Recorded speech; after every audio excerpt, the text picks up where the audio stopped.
Hi everyone, it's Bree. I'm just recording this little message to y'all to let you know that we will be talking about freak accidents in this episode. Unfortunately, there is a lot of graphic content which we get some of you are not comfortable with. If that is the case, you might want to take care of your mental health and not listen to this one. But if you are comfortable with graphic content, me, Olivia, and Brooke have set up a pretty cool episode for you today, and get ready to learn about some horrible, horrible events in history. But if you can't listen, we get it. We love you anyway. All right. Bye.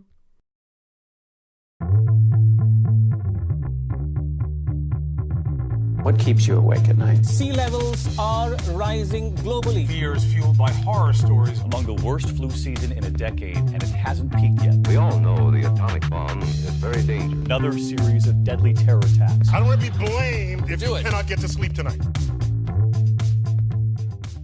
So, we have a way to start off this episode today. Brianna, could you please tell us about the date you'll be going on? So, I'm going on a date tonight, and we're going to this fancy restaurant in Portland, because that's and where that's I it. That's live. the story. No, it's not. You know it's not. Tell them the details ahead. of the restaurant. So it's called Mother's, and it's very good. I'm not being paid by them. I wish I was being paid by them. Sponsor us, mothers. Sponsor us, please. But no, they're a very good restaurant, and what they do, their whole shtick, is that they take recipes from moms, like sometimes like generations back or whatever, and they put them in their menu, and then they have like a mom of the month, and they change their menu every month. And I was telling the gals about this, and then they made fun of me for it being the most Portland thing they've ever heard in their life. It sounds like it would be on an episode of Portlandia. It's just too much. Mom of the month. We only accept recipes from mothers, and the recipe must be handed down from... If this recipe didn't make its way across the Atlantic Ocean on a piece of cardstock written in a lost language, Cardstock from Staples. 110-pound prime cardstock. Yeah, I swear to God. Anyway, that's how I'd like to start off the episode. That's the only light thing we're going to have about the episode today. Yeah. Because today we're having a little mini-sode. Hello, it's Minisode time. I think the last time we did... freak accidents. Yeah, the last time we did a heavy hitter, that was when Ross was on the show. So yeah, that'll be cool.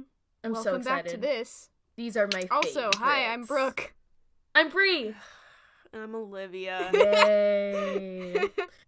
I fucking hate introductions. It's Love literally, it. but this Letting is it why go. it's so important, is because as we gain more listeners, the listeners get to hear our names and know. You know our names now. Great. Anyway. There's a quiz at the end. Welcome back, y'all. Hello. It's been good to see you. It's been a long week. You look good. Hasn't it? It has. Apparently, I had a Twitter meltdown after recording You. my episode. Woo! I opened Twitter, I think it was a day after, and there were 5 or 6 tweets within the span of about a minute, and they were all very cynical. Day-ruining thoughts? Very cynical. Yeah, they were all day-ruining thought number 1 through 9. Oh, yeah. Oh, And I remember the first one. The first one is my reusable grocery bags are probably made in a sweatshop. Just Am I wrong? because it's true doesn't mean you have to say it. Absolutely. 100%. Yeah, and I just got a text from Brooke after I finally finished my meltdown. Hey, were you okay 4 hours ago? She had calmed down by then. I should have texted. Yeah. Oh. I disassociated fully in that Sprouts. Yeah, honestly. I don't know what it was. I was just shopping for cereal, and like there was some chemical shift, and like my whole brain was like, does any of this matter? Does my reporting of this even make a difference? And I was walking through the granola aisles, tweeting looking at You alkaline were water. in Sprouts while you were tweeting this? Yeah, 100%. I was having a dissociative episode in a Sprouts. So, I mean, if you're gonna have a dissociative episode. you know, I actually had a thought for a tweet that I thought was maybe too fucked up to tweet. Oh, so let's say it on our podcast. and it was, which yeah, my let's- employer This is listens to now. America, and if I want to dissociate in a Sprouts, it's my God-given right to do so. I would have retweeted that 100 fucking Same, percent. actually. 1000%. You should actually tweet that before the podcast goes out. yeah, see how many I'll retweets we tweet get. it so everybody can give me a good retweet. It'll be my pinned tweet. No, Thank you very I've- much. I've had dissociative episodes in a grocery store, so completely understand. It's just such a great place to mean, have it. I don't know what it is, but I you're feel just like like the touching all the fluorescent lights- granola and I don't know. Yeah, The I mean, there's fluorescent something lights are about, definitely a like, point. Walmart that makes me dissociate. Like, if I'm fine before, as soon as I step through those sliding doors, it's like, oh, I don't exist on this planet anymore. I am a disembodied spirit floating next to the fucking peanut aisle. Yeah. I'm not real. Yeah. You know that thing where you're having like dissociative thoughts and you're in public and like all of everybody else's conversations just like get turned to volume 11 and like you're not even They in just your own body, but you're wash having over people. Yeah, just like you hear people like, I don't know, if I get, you know, zucchini tonight, I guess I just have to lock myself into a pasta dish, and I don't know, zucchini goes very fast, but it is on sale, and in your head you're like, God isn't real, and I'm not real. And then you hear somebody else that's like, do you think it's a little overkill to get biotin in addition to multivitamins? Because I know the biotin's in it, but... And you're like, my existence on this planet will be erased with the heat death of the universe. Yeah, absolutely. Yeah, I don't know what it is. There's some kind of aesthetic appeal of listening to people have just the most mundane conversations in the world while you think of your own, like, inevitable death. I'm letting you know that one of the biggest lows of my life was on bus 33 in Portland. And that was exactly that. Swear to God. I was just hanging on to my seat. We're thinking, fine, thanks for asking. Yeah, no, we're doing great. This is so good. Speaking of existential crises, if you didn't notice, our topic today is freak accidents, which is should so be great. reassuring. Yeah, as If we I could weren't- go first, I would like to Oh, go okay. first. I mean, I guess Olivia gets to... No, it's fine. It's whatever. never No, go it's cool. first. No, First, no, I it's okay. No, it's okay. No, it's fine. We'll have this conversation off air. Like in my mom's fight. Yeah. This is gonna do wonders for our psyche, which wasn't, damaged enough from last week. Yes. So what? Well, let's go with like what year did each of your guys' occur? Oh, good question. Mine happened in 1848. Oh fuck, yours is first. Okay, Brooke. Oh, mine's Bree? earliest? Shit. Fuck. Nice. Nice. How We're long have I both known the you, same, Olivia? Brooke. We're both the same. Bree? We're both the same. We have BR names. It's fine. We're just Did pawns you just in her say you game. know? Did you just say you've known me for 3 years? No, I didn't say anything. I just said fuck repeatedly. Oh, okay. Never mind. I think you said We will you've listen known to me the for 3 audio years. back. We'll I listen to didn't the see audio it. back. We'll listen Cuts to it back. to me like listening intently in with my like speakers that go over my ear. Like I fucking knew it. Bree, Let's when get did that, yours happen? Yeah. I can't tell you when mine happened. Oh. Okay. Well, is it after 1950? Yes. Okay. How So about we Bree's do last. chronologically then? So Cool. Brooke, you can go first. Okay. 66666. Okay. Now, so if this is in 1848, will I be able to sing a song about the good old American gold rush? Stop. you can do whatever you want because I'm not the boss of you. So But if I decided to. right, if you decided to, that's your prerogative, Olivia. Sleepy Northern California in 1848. Is this Nobody from else Gold knows Dust the or song? Are Bust? you fucking kidding Yes, me? it is, bitch. Whoosh! Holy cow! Hey, I'm so sorry, guys. Quick question. Were you in music and theater at any point in your lives, or was that... Yes? Yeah. Yes. That was a sarcastic question, because Oh, what fuck, happened okay. I was- was like, Whoosh. I just roasted you. Yeah, there it goes. Okay. Brooke, if you may proceed first. Such a relief to hear that's in 1848 because that's not when mine is. So Great. we didn't pick the same one. I checked with God. Jack. I checked. Yes. So, the year is 1848. And does anybody know about the story of Phineas Gage? Ooh, I love this one. Yay! Okay, both of you know? Yeah. Well, because this is the thing. That name's been thrown around a lot, right? Sure. I guess. He's been around. He has been around. Not But I for don't know very long, as it turns out, but he has been around. Okay. So, listen. That's fucked up. Longer than he should have, as I will come to discuss. Yes. But, Okay. yeah, so Phineas Gage was a strapping young lad of 25 years. Although in 1848, that's kind of pushing life expectancy, so... Wow, big mood. Yeah. Anyway, so his doctor had once described him as, and I quote, a perfectly healthy, strong, and active young man, 25 years of age, nervobilious temperament, 5 feet 6 inches in height, sorry Brie, average weight 150 pounds, possessing an iron will as well as an iron frame. This doctor is sounding more and more gay. I am realizing as I'm reading this over. Muscular system unusually well developed, having I'm so sorry. I'm so sorry. having had scarcely well-tanned, muscular man Right. with a charming face and great jawline. And wonderful Phineas is smile, like, perfect teeth. That you feel like you can just dive into his eyes. Yeah. The important part is that he's really healthy. Honestly, I just don't even need to go into this diary entry from his doctor. He was the foreman of a railroad crew that was laying down track in Cavendish, Vermont. Is it ringing bells now? Realize what it is. Yep, absolutely. Yay! Mhm. Okay, so for Jesus everybody Christ, else, Brianna. Sorry. this is for you. Since everybody knows this story. Actually, it's super famous. I shouldn't be terribly surprised, but it's But like it's this fine. crazy thing. It's so nuts.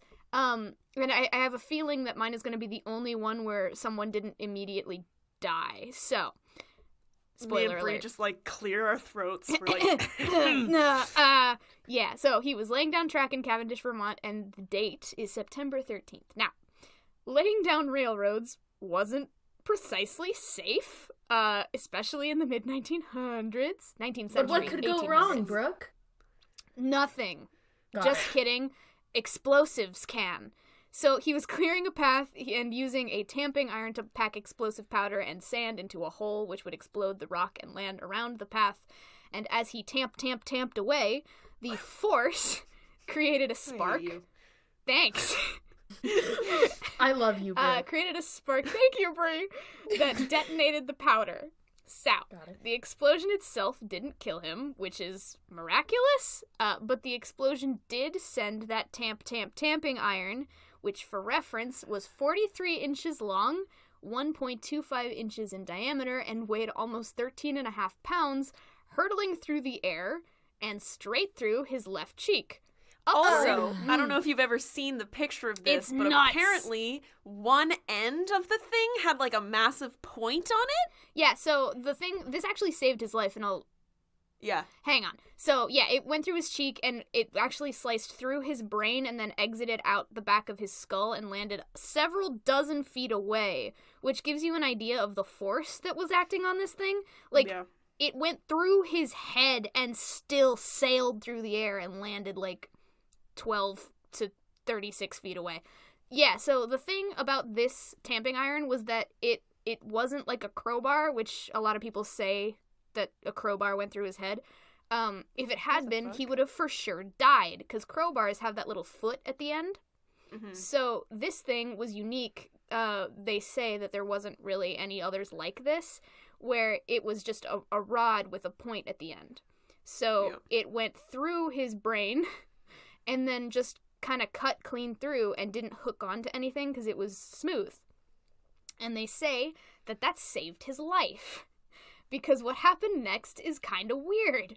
So reports are kind of hazy because it was 1848, but after his brain was penetrated by an iron rod, go ahead. I'm sorry. But Sorry. Wow. You had to use that word. I did, and I did it on purpose. I was gonna not, and then I was like, no, it'll be a giggle. So we're pretty clear that his left eye was completely blinded. He was thrown onto his back, and he had some brief convulsion action in his arms and legs, but then he spoke within a few minutes and then got up and walked, and then he sat upright in an ox cart for a 3/4 mile ride to his lodgings in town. About 30 minutes later, his physician found him sitting in a chair outside his hotel and was greeted with, quote, one of the greatest understatements of medical history. This is straight from the doctor's journal. It's not as gay, I promise. It says, quote, when I drove up, he said, "Doctor, here's business enough for you.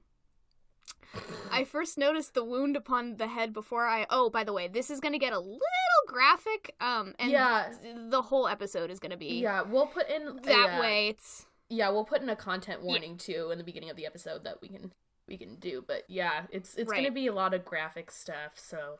Trigger warning for brains. Okay, so, it says... I'm sorry. What?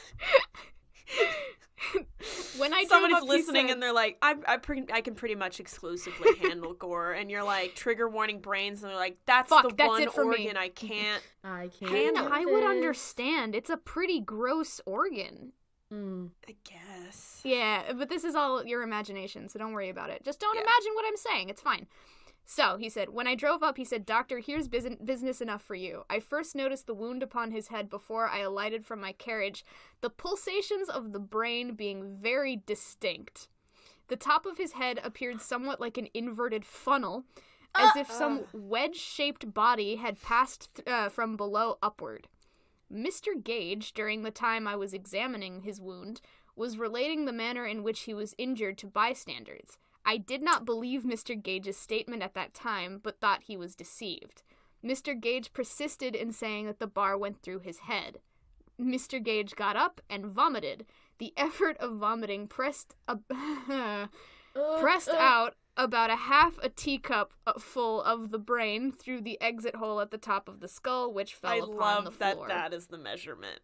Yeah, a teacup full. Really good. That is oh the my measurement. god. So, gross. Yep. Yeah. All that is interesting enough. He was treated and seemed fine, health-wise. What immortalized him in the history books was his complete shift in personality, which, given what we know about brain function, isn't terribly surprising, but at the time, they had never had anything like this. So, whereas once he had been, like, a respectable and, like, generally affable dude, the doctor who treated him after his accident wrote that his friend said he was, quote, no longer Gage. I'm gonna quote the Smithsonian's article on this directly. It says that the balance between his intellectual faculties and animal propensities seemed gone. He could not stick to plans, uttered, quote, the grossest profanity, and showed little deference for his fellows. And my thought on that is like, I mean, he did get a pipe schlicked through his brain? So, I mean, it's how it happened, Olivia. I don't make the rules. I didn't. That was in the medical doctor's notes? No. Yeah, okay. Well, it's enough to make anybody grumpy, okay? Do you have all the, like, the anatomy of why he had a behavior shift? Ooh. Hang on, let me pull up the diagram real quick. Because I read a book on this. Yeah, go ahead. Yeah, if you have it in your brain, go ahead. Yes. There's a book that I read, and I think I've mentioned it here before, The Tale of the Dueling Neurosurgeons, and it's essentially the history of neuroscience through the years with, like, each advancement as time moved forward. And there was a whole dedicated, like, chapter to Phineas Gage. It's pretty interesting. Actually, I don't think it was him in particular. I think it was sustained injuries to the frontal lobe. Gotcha. I'm correct in saying it was mostly in the frontal lobe, right? Yes. Yes. The frontal lobe is primarily responsible for impulse control. I'm just going to say, like, complex thinking, like, kind of morals, like knowing what is right and wrong, knowing what an inside voice is. So this whole section talks about sustained injuries to the frontal lobe. His, in particular, is obviously, like, a massive section was missing. Yeah, it was gone. But many stroke victims that have sustained injuries to this area of the brain actually behave pretty similarly, because there's, death to the tissue there. Sure. And so actually the example that they gave is, do we all remember, like, when George H.W. Bush, like, was accused of, like, groping people after his stroke? Anybody remember that? But yeah. So essentially, like, the argument there is, like, it is fucked up and it's shitty behavior, but because of his stroke, he specifically had damage to that area of the brain, and it is super common for, like, many male stroke victims to get really gropey if they've sustained injuries there, because, like, obviously lizard brain is like, I am attracted to that person, I want to grope them, but your frontal lobe is like, no, Don't do that. that's not socially appropriate and will make people uncomfortable. And so people who have injuries there, that thought literally never goes through their brain. Like, they cannot control that action physically because that area of the brain is just not functioning. Right. Like, the thoughts don't run through there. So he was very similar. He also had the injury there. He acted very uncouth. He swore. He treated women roughly. Yes. They talk towards the end of his life. He kind of gets it together. He's still a very different person, but he behaves a little more politely. And only with later science we realize it's because, the brain was essentially sending signals through that brain, like, area, brain region, and the signals weren't being received on the other end. Right. So at some point the brain is like, okay, well, obviously there's some kind of, like, disconnect here. We can't send these signals. So it rerouted neural pathways to go around that region. So his ability to function was still affected. Right. But those new neural pathways, it to a degree compensated for that behavior. Yeah, it's actually really amazing how it's called neuroplasticity. How, like, the brain can repair itself in a certain way. Yeah. But just also, reroute it. like, it's a lot of repairs needed to, like, he would have never, no matter, like, if he survived to 1,000. 'Cause I know he died young, right, Brooke? He did. He had multiple seizures. He had ongoing seizures after the incident. But he died when he was 36 of multiple subsequent seizures. Yeah, it was rough.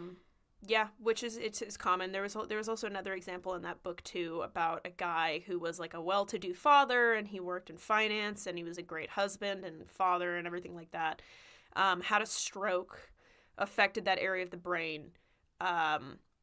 He physically could not control his impulses. So pretty soon after, he cheated on his wife, showed absolutely no remorse, did compulsive gambling to the point where he lost all his money, like, couldn't reason an ability to stop. I don't think he was ever physically abusive. It was just, like, his thought process was, I want to do this thing, so I'm going to do this thing. Yep. Right. And it's kind of, it's kind of the in-between of, like, well, he literally, like, physically the area of his brain that is responsible for impulse control isn't working anymore. Right. Like, it doesn't do anything, but still weird, shitty behavior. So that's actually, it was, like, one of the first examples of damage like that. And how it could affect, that was, like, one of the pioneering ways that they were able to figure out the frontal lobe is responsible for that. I cannot recommend this book enough. It's so interesting. The author talks about how the only reason we've ever been able to do any discoveries in neuroscience is through random accidents. So essentially the only way that we can find out that the frontal lobe does that is by having people with strokes or brain injuries show that that's an effect. Man. Very interesting. Very interesting. That's ugh. And this here goes the existential crises. It's so difficult because I guess at what point is responsibility on the person with the brain damage, right? Mm-hmm. So, like, we've got this guy who had a pole schlicked through his brain, and now he's, swearing like a sailor, harassing women, generally not a functional member of society as we know it. Is that his fault? No. Yeah. Shrug? It's weird. It's tough. No. Because one of the weird, like Brooke said, iron rod schlinked through your brain. Schlinked? It's like a game of telephone. It keeps changing. Yeah, I don't know. Schlinked is good. You can only, like, your brain. Well, and this gets into, like, what are we really made of? Or do we really have a personality, or are we just a series of chemical reactions? And that's for you to figure out. Yeah, definitely You, the one of audience. the scarier sections of that book was they talked about strokes. I forget which region of the brain. I believe it's in the parietal, which is responsible for a lot of muscular function. But in certain stroke victims, they are physically incapable of acknowledging that they've had a stroke. Like, Shit. they're like, no, and they 100% believe it. So one of the Supreme Court justices had a stroke, continued to come into work. People explained, you can't, you are recovering from a stroke. He's like, no, I'm not, I'm completely fine. And they're like, you can't move like your arm on the left side of your body. And he's like, yeah, I can, and was 100% convinced he could, because the damage was to the area of the arm and his brain was unable to recognize it wasn't working. Crazy. Am I right, ladies? Anyway, on that note, speaking of explosives, let's Yay! transition to mine. Hooray. So Speaking I of actually explosives is was never a good segue. no, it's not. I was actually uncertain of what I was gonna do, kind of nervous about it, and I think it was like Wednesday or Thursday or something, because I'm on top of my scheduling. Solveig and Chase, both good friends of mine, came over, and Chase went, hey, like, I have a topic idea that I think you should turn into like an episode. And Solveig immediately said, no, she doesn't want to do that. She doesn't care about boats. And I'm like, I care about boats. And he said, I care about boats. I personally. And he told me about this incident, which is, I believe it was the largest man-made explosion up to that point. I don't know if that still holds true, like not including atomic bombs. Sure. Largest accidental explosion of all time. Has anyone heard of the Halifax explosion? That sounds explosion? super familiar. Yeah, it sounds familiar. I don't know. So in December of 1917, in the midst of World War I, there exists two neighboring cities, Halifax and Dartmouth, both in Nova Scotia, Canada.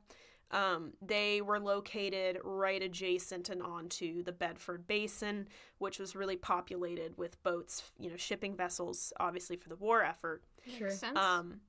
So, on December 3rd, the SS Emo, which is a Norwegian ship carrying relief supplies for Belgium, is docked in Halifax.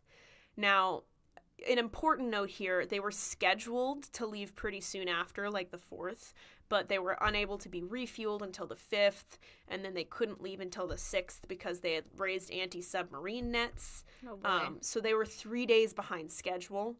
Obviously, if you're carrying relief supplies for the war, that's kind of a big concern. Sure. So SS Emo is docked in the Belgian basin. At the same time, on December 6th in the morning, the SS Mont Blanc, captained by Captain Amy Lemedec, hope I'm pronouncing that right because I didn't take French in high school, that was also coming into the Bedford Basin through the Narrows, which is like a narrow pass leading to it. We can post a picture of this just so we can see it. Now, while the SS Emo was carrying relief supplies for Belgium, the SS Mont Blanc was carrying 2,925 tons of explosives. Wow. Including 246 tons of benzol, which is a highly flammable motor fuel. The rest was, Cool. TNT and other stuff like that. But the benzol is going to be important because it's a liquid. I'm sorry. Right. Yay. Who decided to put So- those two things on one shipment together? It was the war. But Put that Come on a on. t-shirt. It was the war. And It see, was the usually war. this would be fine because in most instances, if you have something with high explosives, which happens, shipments like these occur all the time.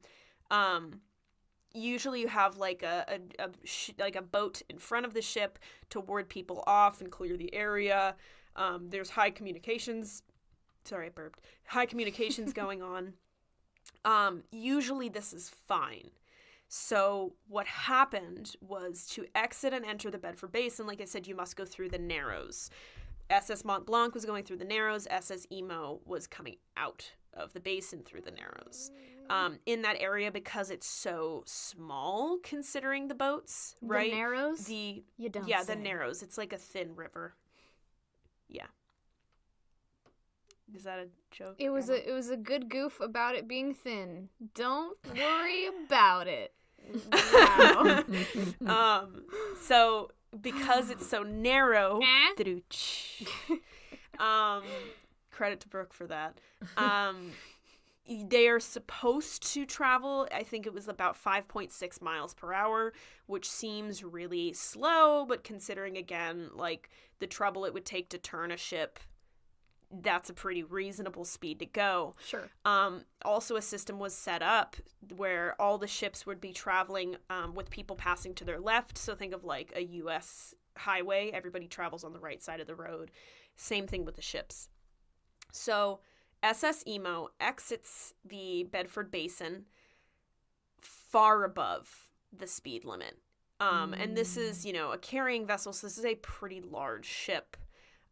Pretty soon after entering the Narrows, another ship, which is, I believe, the SS Clara, was traveling on the left side of the road, which is the incorrect side.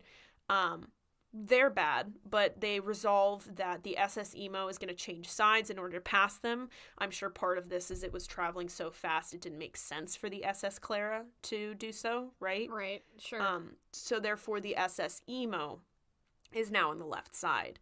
So the SS Mont Blanc spots the SS Emo from 3/4 of a mile away, traveling faster than the speed limit, right?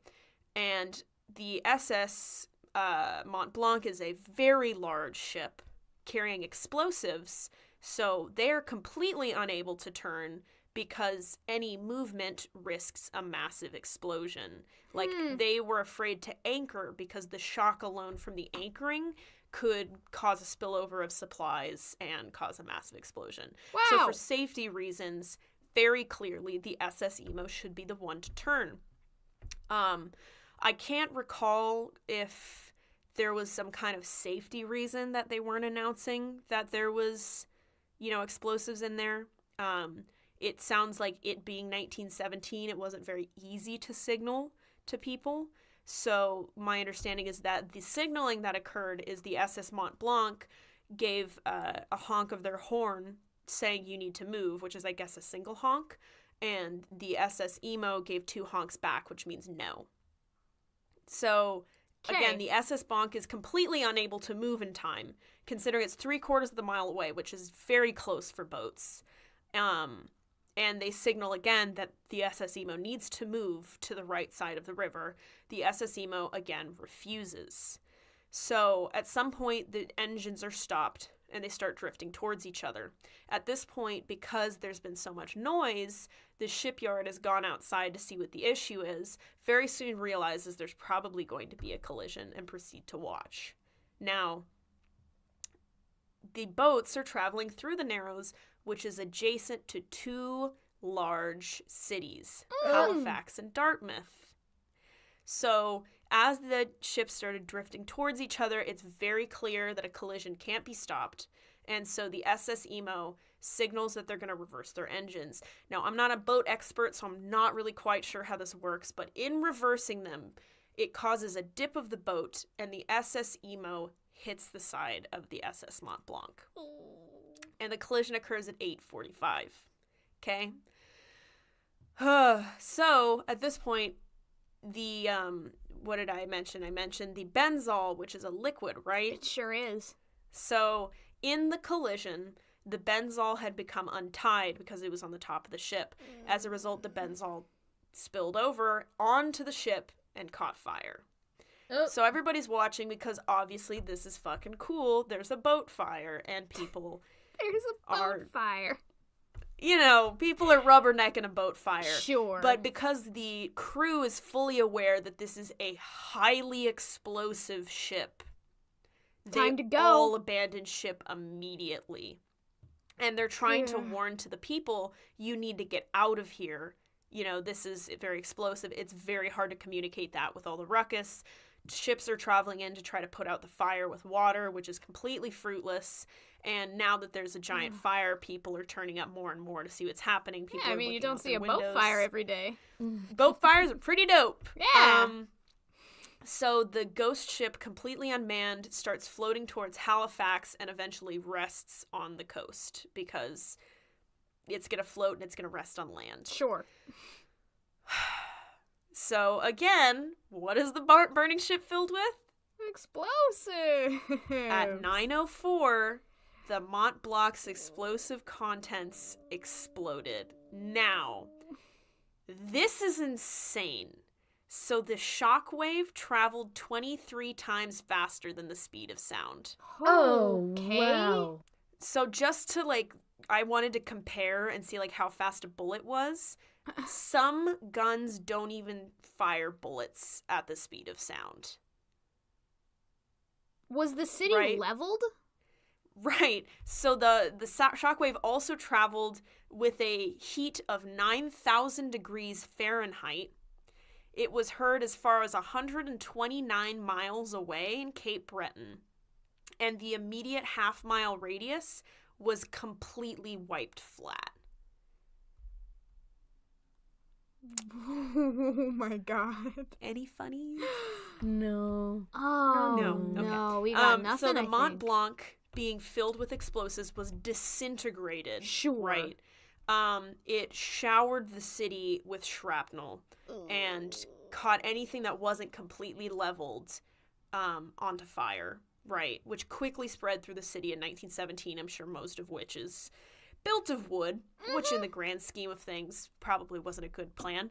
The only thing that remained from the ship was a 1.1 ton anchor found 2 miles away.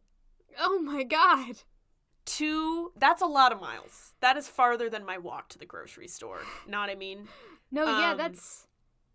Whoa. So, of course, I like to keep it real with some first-person accounts.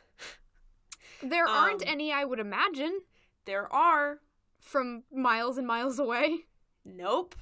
No way. I have an immediate first-person account. What? So, this is actually a fun story. I found this on the Smithsonian. Apparently, obviously there's not going to be a lot of first-person accounts. The city was leveled. Most people died, I would imagine. I'm going to get into the decimation, which was Cool. intense. But pretty recently, essentially, the son of Frank Banker wrote to the Smithsonian and said, hey, I found this diary, and I was reading through it, and there's an entry from December 6th, 1917, describing the scene. I think Frank Baker was a coastal pilot who was in charge of, helping out on the scene. Sure. He had written about it and had been packed away into somebody's attic and just, not looked at until, late 2000s. Damn. Which is insane to me, and it is one of the few first-person accounts that's being held in the Smithsonian right now. Wow. So I'm going to read some excerpts because this is horror scenario. Yeah, I can't fucking imagine. That... I'm also very self-conscious about my reading skills, so hold with me. Shoot. Fires broke out on ships all around, and hundreds of small crafts had been blown to hell, and the sea presented an awful scene of debris and wreckage. Our doctor attended the wounded men on the tug as quickly as possible, and we laid them on stretchers in a motorboat and took them to the hospital. The scene ashore was even worse.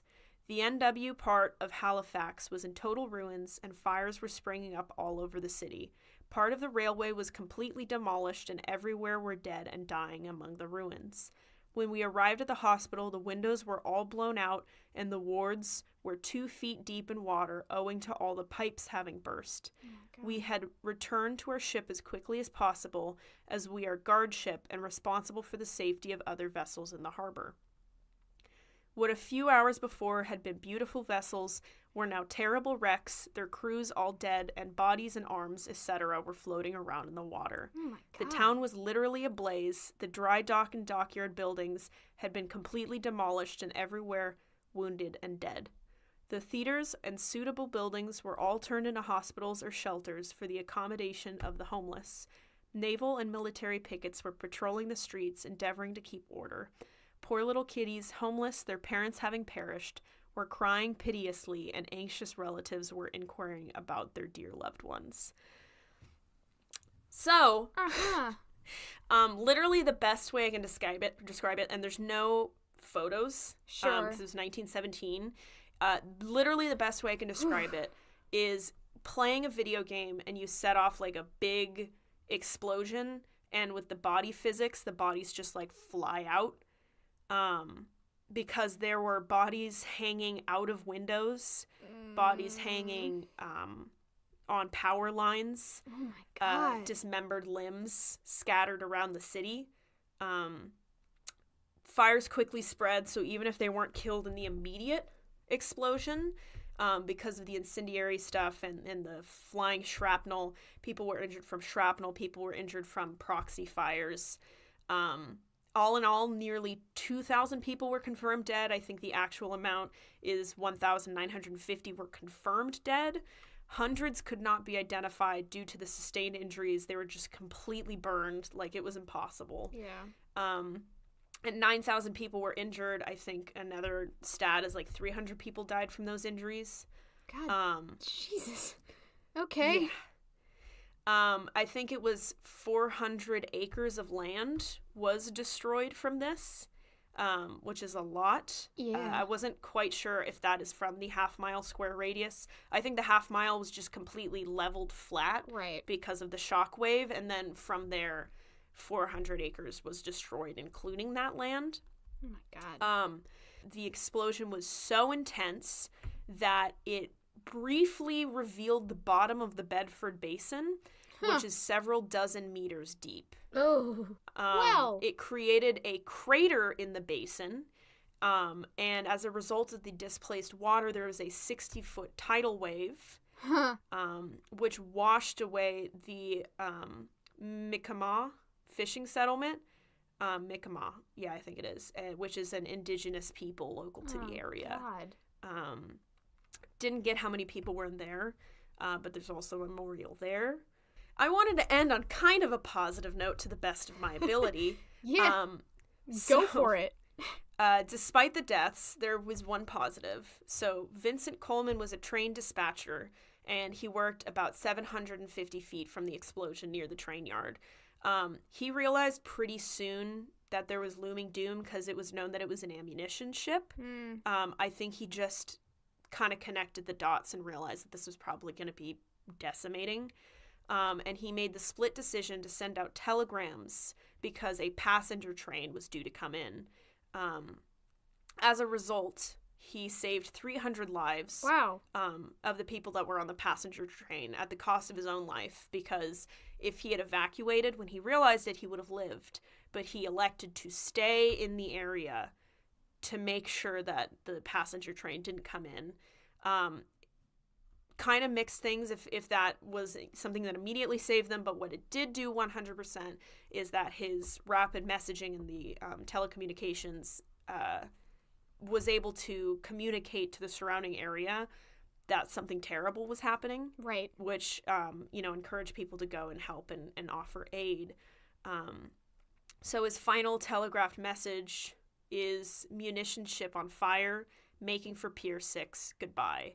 Wild shit, guy. That's insane. I don't like that because I live next to the ocean, in a shipping area. You sure do. Don't like that. Don't like right that next at all. to a nuclear reactor. Yeah, that's fine. That's shut down, I think, though. It's fine. So that's my story. What was that guy's name, the one who saved lives? Vincent Coleman. Big round of applause to Vincent. Love you, Vinny. Yes. What a guy. Yeah. So that's mine. Wow. Wow. 3? Wow. Well, Wow. so mine's not as bad as that. I'm gonna let you know. It's just not. It's Okay, so just I love at isn't. the beginning, Bree was like, I just hope everyone's okay with gore, because mine's pretty heavy. And now I just read mine, and she's like, okay. We've got a video with Breeze, though, so that'll Okay, be so cool. let's just get started. So when researching topics for this episode, I think there's a lot of terrible shit that comes to mind. I scanned Reddit, 4chan, and LiveLink for hours, but I finally picked something that truly applies to my fears. because it is my segment and you're not the boss of me. We sure aren't. You got that right. So today's topic relates to a fear I have had since I was 10 years old and saw my first hockey game. Today I'll be talking about the Clint Malarchuk incident. I don't know what that is. Olivia? Nope. Awesome. Okay. Also, I want to give a shout out to Jack, who's our third person party that makes sure that we don't do the same topic, although, Thank you, Jack. you know, hi Jack. I asked him about this and he was like, yeah, and I was like, yeah, there's footage, and he was like, oh, well, I'm gonna look up the footage. And I was like, okay, and then he texted me back and went, ah! And I went, I see. Yep. So here we go. So Clint Malarchuk was an NHL player from the years of 1981 through 1996. Oh, this is recent. The worst day of his career took place on March 22nd, 1989, when his team, the Buffalo Sabres, faced off against the St. Louis Blues. During the game, two players from each team collided, causing one of the blades of the players to hit Malarchuk's neck, slicing his carotid artery. No. Nope. Well, that's been our episode. Da da da. No. Yeah. Oh my god, my throat just like closed up in fear. Yeah. So I'm gonna lightly describe the events if the visuals are too much for you, but Malarchuk quickly fell to his knees, taking his helmet off and grasping his neck, desperately trying to close the artery as blood started to spray out on the ice with every breath he took. God. He stammered to his feet quickly and was then escorted off the ice. Now, like I said, if you aren't satisfied with the description, you could go ahead and watch the video. So, Brooke, Olivia, this could be off recording, but would you like to watch the video? I would like to watch the video. I kind of want to watch the fucking video. Okay, I'm gonna. I want to watch it. Send it. Send it. Send it. Send it. Send it. Send it. Do it. Wow. So I just saw it, and it's fucking wild. If you want to Google that on your own, you can, but Jesus. it's a lot of spurting. We're not gonna link it. You can look it up. We're not No. gonna link it, though. Jesus Yeah, Christ. absolutely not. Gah! Okay, so what more? So, in the end, 11 fans fainted, 3 players vomited on the ice, and 2 fans suffered heart attacks. Oh, fuck! Ooh. Are they okay? So miraculously, Malarchuk survived. He survived! Yes! Oh However, my God. in the moment, he thought he was going to die. No Did shit. the fans die? Yeah, that was my... Are they okay? I didn't look that up because I really didn't want to. Oh no! my- Somebody's gonna tweet us and they're gonna be like, No, they died. "Yeah, actually, both of the Yeah. heart attack victims did die." Shit. Yeah, maybe. Ugh.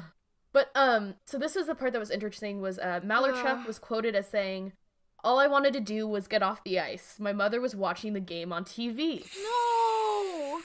And I didn't want her to see me die." Ah! So you also gotta remember that this was on air. Yeah, no, that was live TV.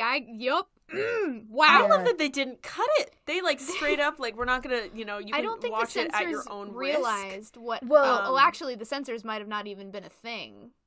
Actually, what year was this? They quickly cut this off Okay. soon after the incident, but Phew. the newscasters or the people who were the announcers at the hockey match were like, "Please do not film this. Please do not film this. This is gruesome." Like, it was just horrific. And What here year we was are. this? Did you say the 80s? 89. Okay, yeah, because there was an incident in the early to mid 90s on live TV in LA. They were filming someone.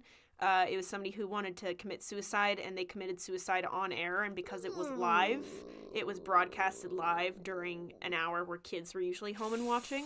So after that incident in the 90s, we switched to a 16-second delay system. So yeah. Woof. Ooh. And the only reason why he survived was because the team's athletic trainer, Jim Pizzol... Ugh, I'm gonna fucking butcher this. I'm so sorry. Jim Pizzatelli? That wasn't that hard. Okay. Grabbed his artery and blocked the blood loss. Oh my God. Grabbed his artery? You got to. No. Oh my God. Yeah. I'm a huge and- weenie. So he also requested a priest to come see him because he was in a lot of shock and terror. So he lost 1.5 liters of blood. That'll do it. And took doctors a total of 300 stitches to close the 6-inch wound. Jesus fucking Christ. Can you imagine? Now, this is horrific, yes? Yeah. Do you want to hear something even more horrific? Yes. Totally. He was back on the ice in 10 days. Wait, say that again? He was back playing hockey in 10 days. Oh. And the game continued after they received word he was in stable condition. Okay. Did they clean the ice? Oh, yeah. I mean, I feel like they'd have to. Yeah. Now, Don't trip on clearly, the blood puddle, kids. Jesus. Yeah. Oh Clearly, my God. fuck this story, right? Uh-huh. But it's very rare. A once in a lifetime Has it happened event, before? Oh, okay, one-time event. Okay. right? Woo! Fucked up. So on February 10th, 2008, a hockey player for the Florida Panthers Oh. named Richard Zednick was skating past his teammate that fell named Ollie Jokinen. Sorry. As he was falling, the player's skate clipped Zednick's neck, slicing his carotid artery. No! My neck has been retreated into my body. Oh, God.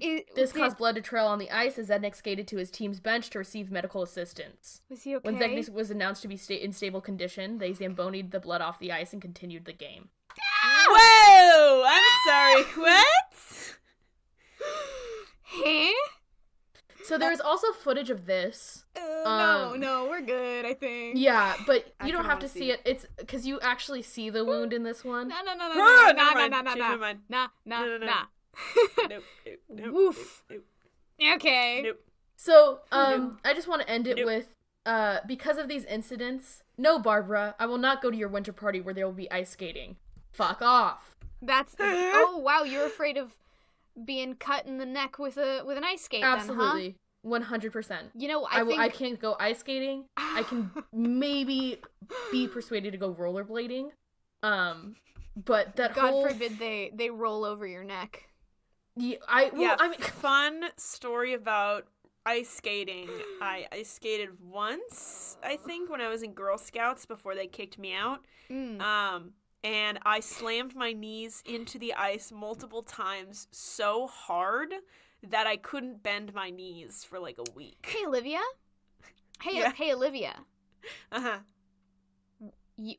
Why were you kicked out of Girl Scouts? That's a story for another day. We're running out of time.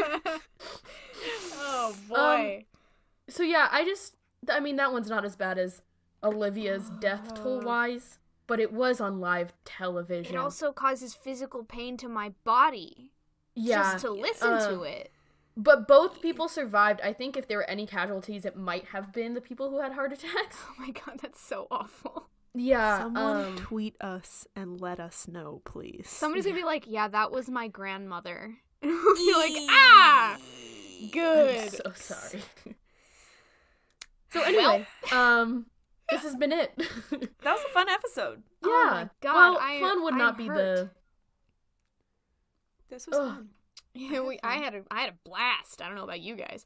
Get it? Yeah. Are you Get it? A are blast? you getting ready to research on your CIA thing? Damn you both. Can we acknowledge that Brooke just did a pun? Thank you so much. First She went, Smolocost, "Thank you." now boat exploding jokes. I'm went, on it's fire. gonna be a blast. I'm on fire. Ooh, doo-doo-ch. Are you on fire, Brooke? I'm on fire, Bree. No, fire.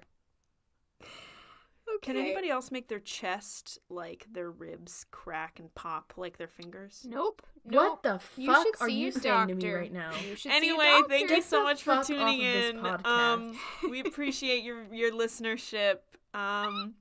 You can connect with us at TTK Me Up on Instagram and Twitter. Brooke, we can't end it this way. And we have a Patreon, We do. which you Oh, can God. find through our website, ttkmeup.com. Pay us to make more things. We like making Yeah. this, and we Yes. hope you like listening to it. And what better way to show that you like us than by giving us money? Also, iTunes reviews. Many Yes. appreciations for writing reviews and iTunes reviews. Subscribing on iTunes and downloading the episodes helps the algorithm, which I really don't care about. It's more of like a dumb algorithm thing, But which I we gotta do play like, the game. I do like you hearing know. what y'all have to say about our show. As long as it's not mean, because then I'll cry. Yes. You can also find us through the Instagram and Twitter accounts. We have our accounts linked on there. We sure do. Anything else? Any other announcements to say, or? Let's do our promo thingy. Our promo for this week is going to be played at the end, and it's from a lovely, lovely podcast called Ignorance Was Bliss. Check them out. I love them. Yeah, they're so good, right? I love Kate. My heart is bleeding. But yeah, check them out if you like them, and that I think will be played right after we finish up here. Yes, but after our closing song, because nothing can interrupt my Tchaikovsky meltdown song. So, thank you so much. Have a stay wonderful safe. evening. Try not Don't to go think on a about- boat. Don't skate on the ice rink, and don't tamp. Bye. Love y'all. It's been real. Deuces. See ya.